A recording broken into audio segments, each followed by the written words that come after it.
حضرت فضہ رضی اللہ تعالی عنہ کی وفات۔ صاحب مناقب تحریر فرماتے ہیں کہ جناب فضہ 22 یا 23 سال مدینہ چھوڑنے کے بعد زندہ رہیں۔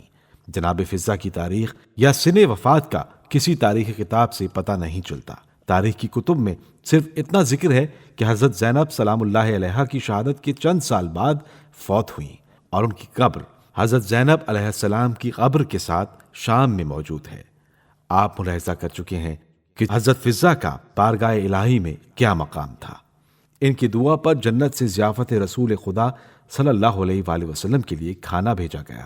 اہل بیت اطہار علیہ السلام کے ساتھ آپ کی شان میں بھی سورہ دہر کو خدا نے نازل کیا، اور اہل بیت علیہ السلام کے ساتھ ساتھ آپ کی صحیح کا بھی خدا شکر گزار ہوا۔ صرف جناب فضہ ہی ان درجات عالیہ پر فائز نہیں تھیں، بلکہ ان کی آغوش تربیت میں پلے ہوئے بھی کردار و یقین کے بلند ترین درجات پر فائز تھے۔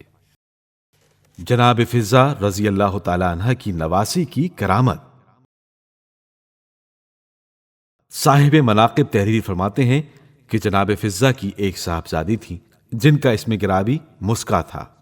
ان کی ایک بیٹی تھی جن کا نام شکیلہ تھا۔ وہ زہد و عبادت میں اپنے زمانے کی تمام مومنات میں امتیازی شان رکھتی تھیں۔ شب و روز عبادت الہی میں مصروف رہتی تھی، جس کی وجہ سے وہ ان درجات عالیہ پر فائز تھیں جن تک ہر شخص نہیں پہنچ سکتا۔ آپ سے اکثر و بیشتر کرامات کا ظہور ہوتا رہتا تھا۔ ایک مرتبہ کا ذکر ہے کہ آپ حج بیت اللہ کے لیے ایک قافلے کے ساتھ روانہ ہوئیں۔ آپ کا ناقہ بہت کمزور تھا، جس کا نتیجہ یہ ہوا کہ آپ قافلے سے پیچھے رہ گئیں۔ کیونکہ آپ کا ناقہ چلنے سے معذور ہو کر بیٹھ گیا تھا، آپ نے مجبوراً ناقے کو آزاد کر دیا اور میدان میں ایک درخت کا سہارا لے کر بیٹھ گئیں۔ جنگل میں تنہا تھیں اور وہاں سے نکلنے کا کوئی ذریعہ نظر نہ آتا تھا۔ اس مایوسی کے عالم میں آپ نے آسمان کی طرف نظر اٹھائی اور کہا، پروردگار، میں اپنے گھر سے تیرے گھر کا حج کرنے کے لیے نکلی تھی، مگر اس سعادت سے بظاہر محروم ہو گئی ہوں اور اس عالم غربت میں تنہا ہوں۔ ناقے نے رفاقت سے منہ موڑ لیا ہے، اب سوائے تیرے کوئی سہارا نہیں ہے، میری مدد فرما۔ آپ کے دہان مبارک سے ان الفاظ کا نکلنا تھا کہ سامنے سے ایک عرب ناقہ لیے ہوئے آتا نظر آیا اور قریب آ کر ناقے کی مہار آپ کے ہاتھ میں دے دی اور خود واپس چلا گیا۔ آپ نے خدا کا شکر ادا کیا اور ناقے پر سوار ہو گئی۔ وہ ناقہ اس تیز رفتاری سے چلا کہ آپ اپنے قافلے سے پہلے ہی مکہ معظمہ پہنچ گئیں۔ لوگوں نے حیرت زدہ ہو کر قافلے سے پہلے پہنچ جانے کا سبب دریافت کیا۔ آپ نے فرمایا، میں جس کے گھر کی زیارت کو نکلی تھی اس نے تم لوگوں سے پہلے یہاں پہنچا دیا۔ پھر آپ نے تفصیل سے پورا واقعہ سنایا۔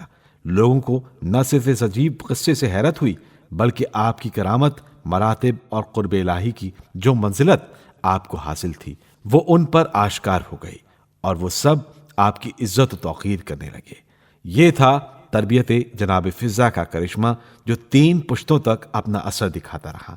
ان کی آغوش تربیت میں پرورش پانے والوں کی فطرت میں محبت اہل بیت علیہم السلام رچ بس گئی تھی، اور اطاعت الہی فطرت ثانیہ بن گئی تھی، جس نے ان کو اور ان کی اولاد کو ان اعلیٰ مراتب اور بلند درجات تک پہنچایا کہ رہتی دنیا تک ان کے نام اور کارنامے لوگوں کے لیے باعث پیروی اور قابل تقلید رہیں گے۔ آخرت میں ان کے مدارج و مراتب جس قدر اعلیٰ و عرفہ ہوں گے، ان کا اندازہ بھلا ہم کیسے کر سکتے ہیں۔